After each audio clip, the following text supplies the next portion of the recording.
This is your News Source Evening Bulletin for today, Monday, the 3rd day of October in the year 2022. I'm Gordon Mosley reporting, and here's what we're tracking tonight. An attempt by Vice President Jagdeo to have a motion seeking an early hearing of an election petition case dismissed failed today, with the Court of Appeal moving to expedite the process. After hearing a series of arguments, Acting Chancellor Justice Unit Cummings, together with Justices of Appeal Rishi Pasol and Don Gregory, ruled that the appeal, which challenges the April 2021 decision of the High Court that there is nothing unconstitutional about Section 22 of the Election Laws Amendment Act and Order 6, the recount order, should proceed. The Chancellor said it is the Court's view that in the public's interest and the wider interest of justice, matters of this nature should be heard and should be determined in a timely manner. However, Justice Cummings said the appellate court has taken note of the fact that some 19 months after the High Court ruling, the appeal is now at this stage. She said, but whether the failure to conduct and prosecute the appeal with due dispatch lies in the bosom of the counsel for the appellant, or whether it lies at the feet of the judicial system itself, it is an issue that will have to be investigated. Adding that nevertheless, a party or the appellant should not be turned away from the seat of justice. Senior Counsel Royce Dilford, who together with attorneys Selwyn Peters and Maya Robertson is representing the appellants, said the case has been languishing in the system for more than 19 months and should be heard soon as. The senior counsel explained that since the appeal was filed in 2021, the record of the appeal could not have been properly placed before the appellate court because the registry was not in possession of a copy of the written decision of the Chief Justice acting Roxanne George. He pointed out that at the time of the ruling, the Chief Justice specifically indicated that her full decision would follow. However, the full judgment is still pending. Trinidad and Tobago Senior Counsel Douglas Mendez, who's representing Vice President Jagdeo, who is the fourth named respondent, admitted that given the nature of the appeal, it ought to be heard urgently, noting that the case has implications for the composition of the National Assembly. However, he submitted that a motion to expedite the case should have been filed simultaneously with the notice of appeal, given its importance, but the petitioners, through their attorneys, failed to do so. Senior Counsel Mendez argued that the case could have long concluded. However, it took the counsel for the appellants 19 months before filing the motion for an early hearing. He said the counsel for the appellants is blaming the Chief Justice for not delivering a written judgment when the transcript for the oral judgment was always available. In support of his client's application to strike out the motion, the Trinidadian Senior Counsel cited a number of cases. His arguments were adopted by the majority of the other respondents, including the Attorney General, Anil Nandlal. But in response, Mr. Ford said the petitioners could not be blamed for the institutional failures, as he urged the court to set a date for the case management conference and for the appeal to be heard soon as. Upon ruling in favor of the appellants, the Chancellor set out to fix the dates for submissions and oral arguments. However, given concerns over the need for the full judgment of the High Court, she ordered that a date for a report on the state of those records be set first. The 1st of November has been set for the submission of a report on the state of the records. More news coming up in just a moment. This is News Source. Man, I've been getting this feeling lately. I don't know where it's coming from. I got this itch to win and win big, and I got to scratch it. Activate, scratch, win big with GTT's blazing hot summer promotion, which runs from July 1st to September 30th. Activate a data plan or bundle and receive a link to your digital scratch card every Saturday. Tap the link, scratch, and you can be a winner of one of our amazing prizes of electric bikes, TVs, laptops, tablets, food vouchers, and so much more. It's gonna be a blazing hot summer with GTT's Scratch and Win promotion.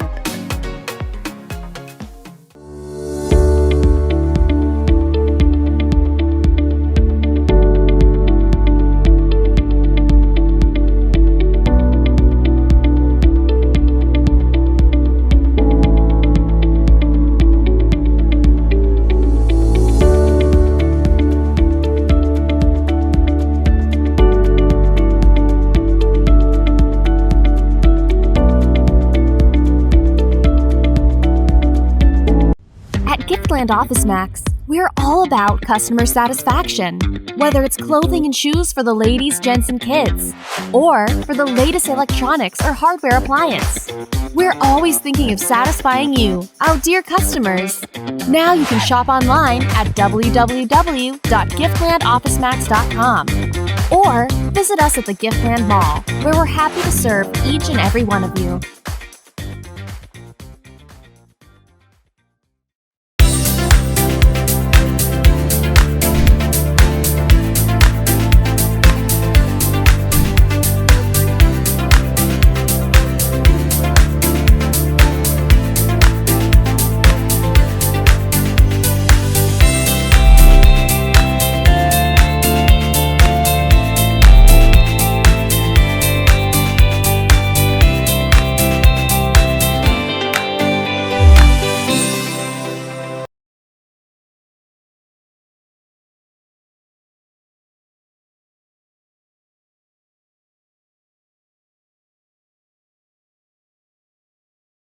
Get in the game with Buster. Win a full gaming setup, Xbox X, gaming chair, gaming speaker and headset, or any of over 60 weekly prizes like Oculus Quest 2, Mini 2 drone, Nintendo Switch, and many more top gaming prizes. Check below for details.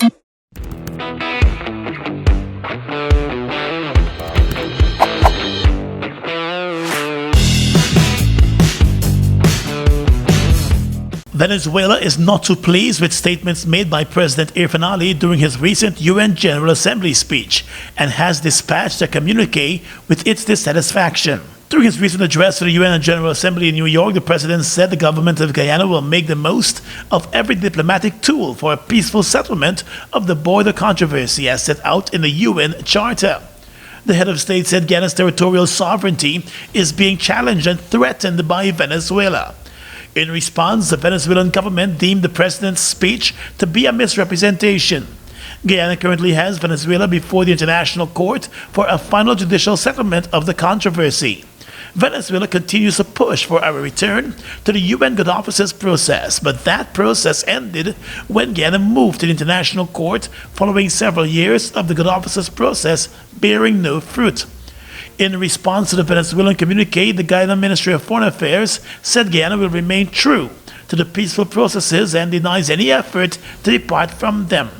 The Guyana government maintains that the International Court has already declared that it has jurisdiction to hear and determine the matter.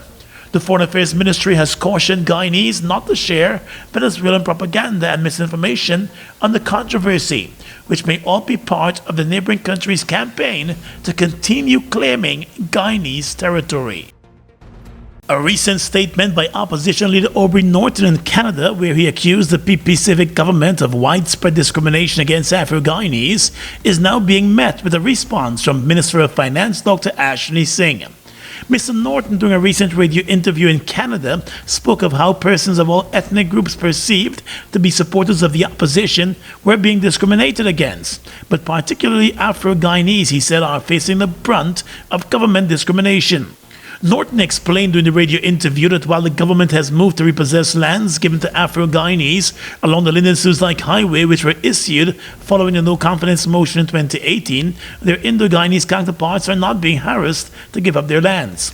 But the Minister of Finance over the weekend said that the opposition leader's claims are unfounded.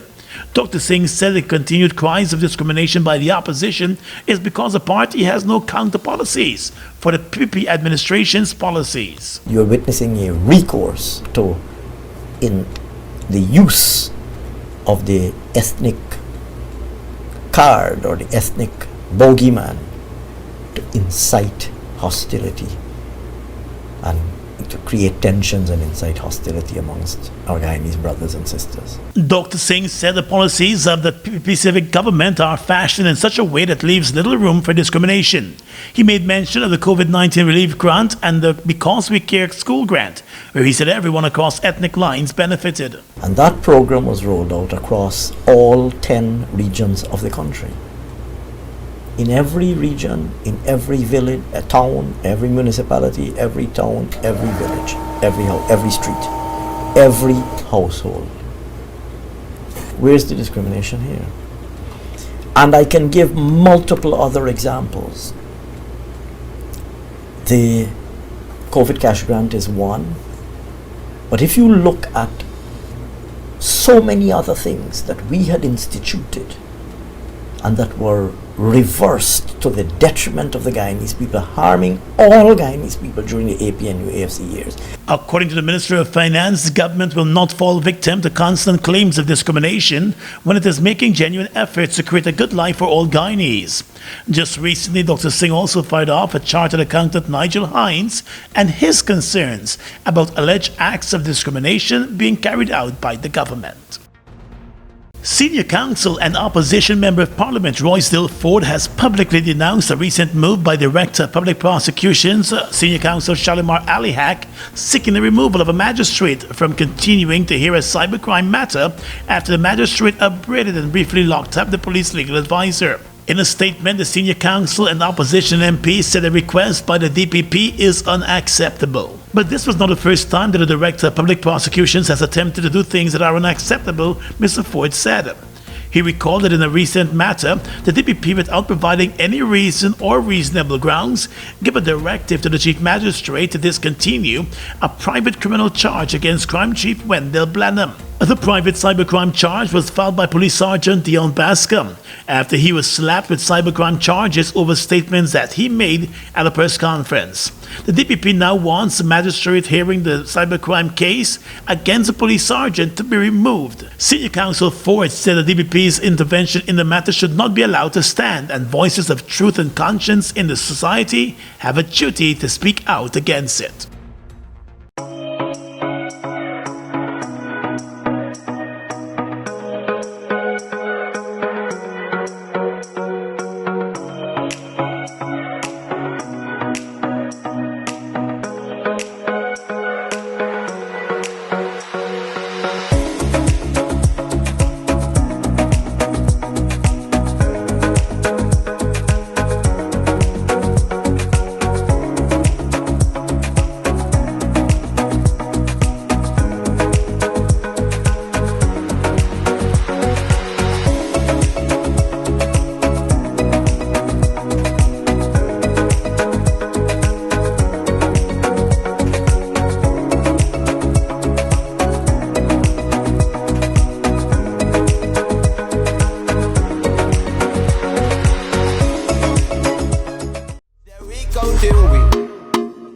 counting way from region 1 to region 10, the whole country.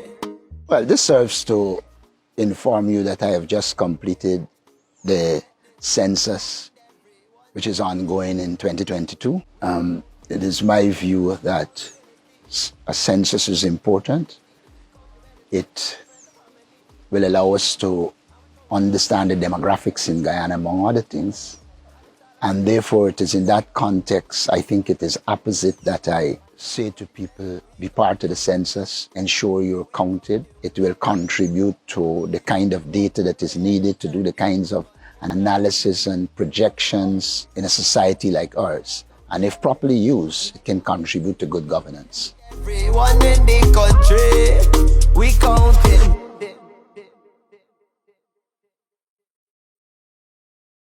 Doors and windows, Republic. Rooms and more, Republic. A brand new rug on the floor. Come to Republic, come to Republic. Whatever you need, you got it. Come through and get your mortgage. Live the dream with Republic. 95 to 100% financing, 50% waiver of negotiation fees, plus one lucky person gets their mortgage paid in full. Turn some day into today. Talk to Republic Bank about your low-cost mortgage today.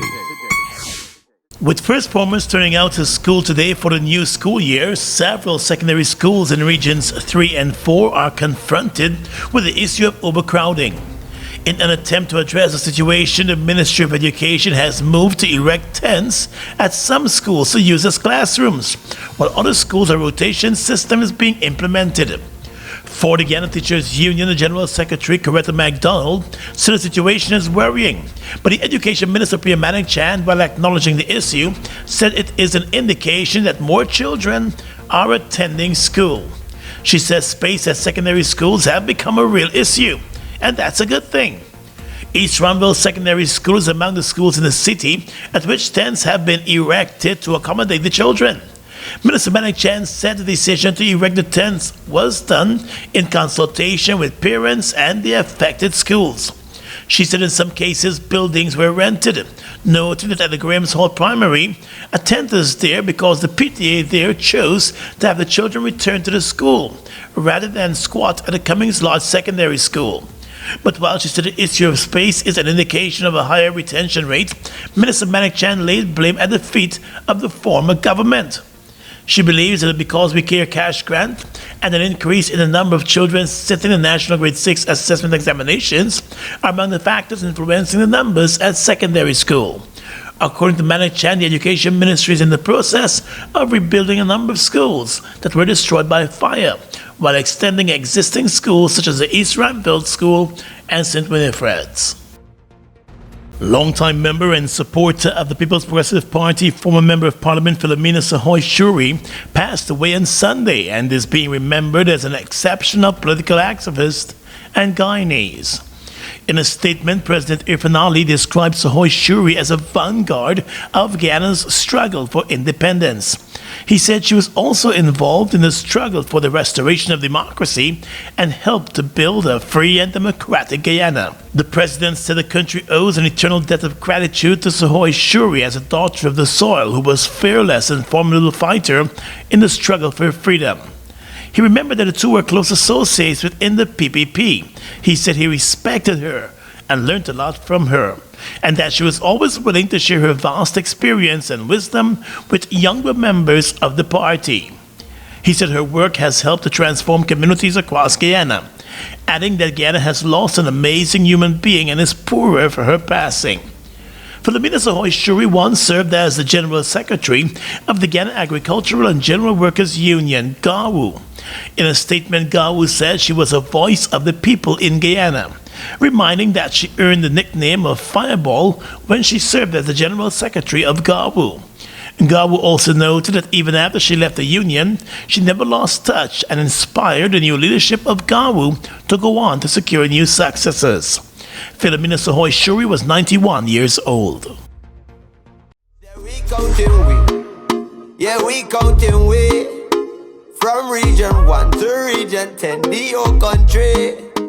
We've just completed our census interview. It's quite a simple process. Whenever the team comes to your home, kindly cooperate and get the interview done, because it's also important for the information to be available to us as a government to plan and implement our programs and projects for the development of Guyana, a development that you will benefit from. We counting we from region 1 to region 10, the whole country.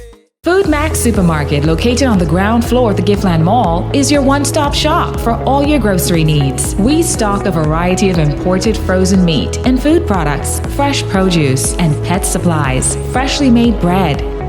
Rotisserie chicken and patties are also available daily. Shop in comfort today at Food Max and let our courteous staff assist you in satisfying your shopping needs. Food Max, the fresh food specialist. Rooms and more, Republic, a brand new rug on the floor. Come to Republic, come to Republic. Whatever you need, you got it. Come through and get your mortgage. Live the dream with Republic. 95 to 100% financing, 50% waiver of negotiation fees, plus one lucky person gets their mortgage paid in full. Turn someday into today. Talk to Republic Bank about your low-cost mortgage today. Get in the game with Buster. Win a full gaming setup, Xbox X, gaming chair, gaming speaker and headset, or any of over 60 weekly prizes like Oculus Quest 2, Mini 2 drone, Nintendo Switch, and many more top gaming prizes. Check below for details. Fuel it up and drive, super 95. Tune up, fuel it up and drive, super 95. Tune up. Protect your fuel system, boy. High mileage and performance, boy. Guy Super 95 gasoline gives you more reasons to drive and is available at 56 service stations nationwide. For affordable price, high performance, and high mileage, choose Guyana's Super 95 gasoline. Fuel it up and drive!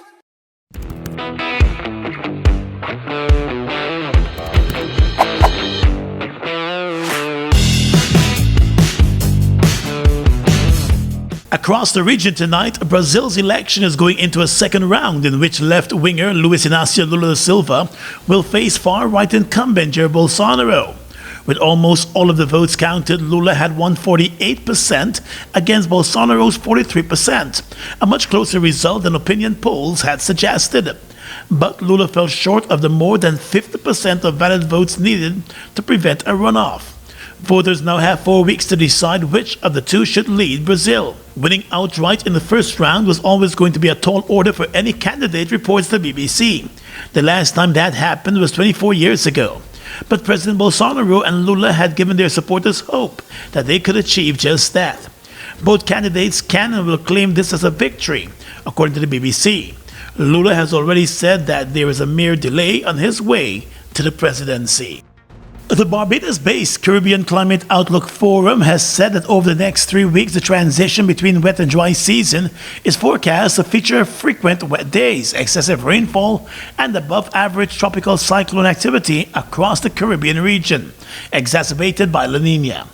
In its latest Caribbean Climate Outlook publication, the organization said this would result in frequent disruptions of outdoor activities and rising water levels in soils, rivers, and reservoirs. It said in October, high humidity and temperatures at times may increase heat stress south of Guadeloupe. CARICOM also said a severe short-term drought has developed in northwestern Bahamas, northwest Martinique, and St. Bart's, and that as of the 1st of September, severe long-term drought has developed in Antigua, western Cuba, Guadeloupe, southwest Haiti, eastern Jamaica, Martinique, St. Bart's, St. Martin, and St. Vincent. And finally tonight, international news. Iran's supreme leader has blamed the U.S. and Israel for the protests sweeping the country following the death of a woman while in police custody. In his first public comments on the unrest, Ayatollah Ali Khamenei said riots had been engineered by Iran's arch-enemies and their allies. The protests are the biggest challenge to his rule for a decade, and he urged security forces to be ready for more. The U.S. said it was appalled by the violent response to the protests. The UK echoed the sentiment, summoning Iran's most senior diplomat in London on Monday to tell their leaders in Tehran that instead of blaming external actors for the unrest, they should take responsibility for their actions and listen to the concerns of their people. 22-year-old Masha Amini fell into a coma hours after being detained by morality police on the 13th of September in Tehran for allegedly breaking the strict law requiring women to cover their head with a hijab or headscarf. She died 3 days later. Her family has alleged that officers beat her head with a baton and banged her head against one of their vehicles. The police have said there is no evidence of any mistreatment and that she suffered sudden heart failure. And that's your News Source Evening Bulletin for tonight. I'm Gordon Mosley reporting and encouraging you to stay safe.